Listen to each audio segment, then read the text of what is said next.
এই ভাই লাগে আমার। ও আমার বোনের সাথে ধর্ষণ করার চেষ্টা করেছে। আমার সোনার বাংলায় আমি তোমার। ভাই ওরে একটা ফোন দে না, ওর আওয়াজটা একটু শুনমু। আচ্ছা দাঁড়া। হ্যালো। হ্যাঁ বলো। হ্যাঁ কি করতেছো তুমি? এই তো ঘরে বসে আছি। দেখা করবা না আজকে? হ্যাঁ করবো তো। আচ্ছা শুনো, হ্যাপি বার্থডে। না জানে কই। ভাই তুই মদ খেয়ে আছিস? না তো ভাই মদ খাইনি। তাহলে তুই একটু হেঁটে দেখা তো।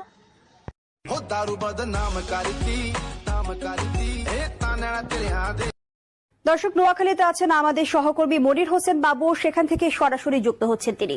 বাবু, বলো বাবু। বাবু, একাদশ সংসদ নির্বাচনকে ঘিরে প্রার্থীদের নির্বাচনী প্রচারের তৎপরতা কেমন দেখছেন? আমি তো তোমাকে ছাড়া কিছু